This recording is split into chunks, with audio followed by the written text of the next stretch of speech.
प्यारे बच्चों, कक्षा 11 के हिंदी विषय में आज आप इस वीडियो में कविवर बिहारी लाल जी द्वारा रचित भक्ति और श्रृंगार के दोहों का अध्ययन करेंगे। देखिए पहला दोहा। करौ कुबत जग कुटिलता तजौ न दीन दयाल, दुखी होहुगे सरल ही बसत त्रिभंगी लाल। मीनिंग देख लीजिए इसमें। कुबत माने होता निंदा, कुटिलता माने बुराई, त्रिभंगी लाल अर्थात श्री कृष्ण। देखिए प्रस्तुत दोहे में एक भक्त भगवान से कह रहा है, प्रस्तुत दोहे में एक भक्त भगवान से कह रहा है, करौ कुबत जग कुटिलता तजौ न दीन दयाल, दुखी होगे सरल ही बसत त्रिभंगी लाल। तो भक्त कह रहा है कि हे दीन दयाल, मैं आपको हृदय में बसाने के लिए ऐसा दीन और आतुर हो रहा हूं। भक्त कह रहा है कि हे दीन दयाल, मैं आपको हृदय में बसाने के लिए ऐसा दीन और आतुर हो रहा हूं कि यद्यपि संसार मेरी निंदा किया करे, कि यद्यपि संसार मेरी निंदा किया करे, फिर भी अपनी कुटिलता नहीं छोड़ता, फिर भी अपनी कुटिलता नहीं छोड़ता। क्योंकि यदि मैं अपनी कुटिलता को छोड़ दूंगा, क्योंकि यदि मैं अपनी कुटिलता को छोड़ दूंगा तो मेरा हृदय सरल हो जाएगा, तो मेरा हृदय सरल हो जाएगा। और हे त्रिभंगी लाल श्री कृष्ण, और हे त्रिभंगी लाल श्री कृष्ण, आपको मेरे सरल हृदय में निवास करने में कष्ट होगा, आपको मेरे सरल हृदय में निवास करने में कष्ट होगा। क्योंकि टेढ़ी वस्तु सीधी वस्तु में नहीं रह सकती, क्योंकि टेढ़ी वस्तु सीधी वस्तु में नहीं रह सकती। अर्थात कहने का मतलब है, जब श्री कृष्ण बांसुरी बजाते थे तब उनकी गर्दन, कमर, पैर तीनों स्थानों से में टेढ़े हो जाते हैं।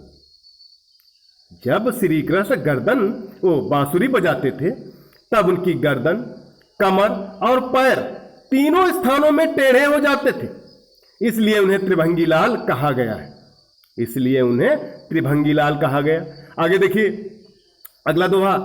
अजौ तरौना ही रहो श्रुति सेवत इक रंग, नाक बास बेसरी लहो बस मुक तनु कै संग। इसमें मीनिंग देख लिए। अजौ माने आज तक, श्रुति माने कान, और श्रुति माने होता है शास्त्र भी होता है। तरौना माने एक कान का आभूषण होता है और दूसरा तरा नहीं। नाक एक अंग होता है और दूसरा नाक माने होता है स्वर्ग। बेसरी आभूषण होता है एक। मुक्तन मोती। ठीक है, देखिए प्रस्तुत दोहे में बिहारी लाल जी ने बेसर का वर्णन करते हुए श्लेष बल में से संसर्ग की महिमा का वर्णन किया है। देखिए अजौ तरौना ही रहो श्रुति सेवक इक रंग, नाक बास बेसरी लहो बस मुक तनु का संग। देखिए बिहारी लाल जी कहते हैं कि आज तक कान का आभूषण एक ढंग से ज्यों का त्यों कानों का सेवन करता हुआ, आज तक कान का आभूषण एक ढंग से ज्यों का त्यों कानों का सेवन करता हुआ अधोवर्ती अर्थात नीचे ही रहा। कहां रहा? कानों का सेवन करता हुआ नीचे ही रहा। और बेसर ने मोतियों का साथ पाकर नासिका का वास अर्थात उच्च स्थान प्राप्त कर लिया। कहने का मतलब यह है कि कान में पहने जाने वाला आभूषण कान को स्पर्श तो करता है, लेकिन वो कान के नीचे ही रहता है। और नाक में पहने जाने वाली बेसर, नाक में पहने जाने वाली बेसर वो नाक के निवास स्थान अर्थात उच्च पद को प्राप्त कर लेती है। इसी का दूसरा अर्थ देखिए, क्योंकि बिहारी लाल जी को ऐसे ही नहीं कहा गया है, बिहारी लाल जी के विषय में कहा गया है कि गागर में सागर भर दिया, अर्थात इनके एक दोहे से अनेक अर्थ निकलते हैं। तो देखिए दूसरा अर्थ क्या निकलता है, निरंतर वेद का अध्ययन करता हुआ मनुष्य, निरंतर वेद का अध्ययन करता हुआ मनुष्य आज तक भी तरा नहीं, आज तक भी तरा नहीं है, अर्थात वह तपा ही बना रहा है, वह तपा ही बना रहा है। और बेसरी, बेसरी कहा गया यहां पर महापापी प्राणी को, महापापी प्राणी को बेसरी कहा गया। और बेसरी से मुक्त, यहां पर उसका मुक्तन का अर्थ लिया गया है मुक्त से।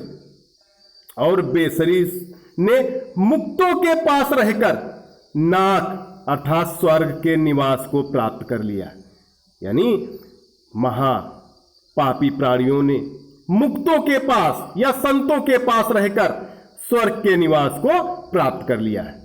अगला देखिए, मकराकृति गोपाल कै सोहत कुंडल कान, धरे मनो ही घर समरु देवढ़ी लसत निशान। समर माने होता है कामदेव, निशान माने पताका या झंडा। देखिए बिहारी लाल जी कहते हैं कि श्री कृष्ण के कानों में मछली के आकार के कुंडल ऐसी शोभा पा रहे, श्री कृष्ण के कानों में मछली के आकार के कुंडल ऐसी शोभा पा रहे हैं मानो कामदेव ने उनके हृदय रूपी धरा पर अधिकार कर लिया है, मानो कामदेव ने उनके हृदय रूपी धरा पर अधिकार कर लिया है। और उनकी विजय पताका जिस पर मछली की आकृति बनी हुई है, जिस पर मछली की आकृति बनी हुई है, दरवाजे पर फहरा रही है, दरवाजे पर फहरा रही है। अगला देखिए, बतरस लालच लाल की मुरली धरी लुकाई, सौह करे भौहन हंसे दैन कहे नट जाए। सौह माने सौगंध, लुकाई माने छिपाकर, नट जाए मना लेती हैं। देखिए इसमें श्री कृष्ण से बातचीत का आनंद लेने के लिए राधा द्वारा मुरली चुराने और श्री कृष्ण द्वारा मांगे जाने के चित्रांकन द्वारा बिहारी लाल जी ने नायक नायिका के प्रेम का मनोवैज्ञानिक उल्लेख किया है। देखिए, बतरस लालच लाल की मुरली धरी लुकाई, सौह करें भौहन हंसें दैन कटे कहे नट जाए। बिहारी लाल जी कहते हैं कि श्री कृष्ण से बातचीत का आनंद लेने के लोभ में राधा उनकी मुरली को छुपा देती हैं। श्री कृष्ण से बातचीत का आनंद लेने के लोभ से राधा उनकी मुरली को छिपा देती हैं। श्री कृष्ण द्वारा मुरली के संबंध में पूछे जाने पर, श्री कृष्ण द्वारा मुरली के संबंध में पूछे जाने पर वह शपथ खाकर कहती हैं कि उसे मुरली की जानकारी नहीं। वह शपथ खाकर कहती हैं कि उसे मुरली की जानकारी नहीं है, किंतु भौहों के सहारे मुस्कुरा देती हैं, किंतु भौहों के सहारे मुस्कुरा देती हैं कि मैंने उन्हें कैसे मूर्ख बना दिया, कि मैंने उन्हें कैसे मूर्ख बना दिया। श्री कृष्ण का संदेह बढ़ जाता है, श्री कृष्ण का संदेह बढ़ जाता है। वे पुनः जब राधा से मुरली की मांग करते हैं, वे पुनः जब राधा से मुरली की मांग करते हैं तो पहले वह देने के लिए कहती हैं, तो पहले वह देने के लिए कहती हैं, किंतु जब श्री कृष्ण रुक जाते हैं तो फिर इनकार कर देती हैं, किंतु जब श्री कृष्ण रुक जाते हैं तो फिर इनकार कर देती हैं कि उसे मुरली की कोई जानकारी नहीं है, कि उसे मुरली की कोई जानकारी नहीं है। तो प्यारे बच्चों, कक्षा 11 के लिए आज यही 4 दोहे। सभी बच्चे इसकी ससंदर्भ सहित व्याख्या लिखकर ग्रुप पर डालें।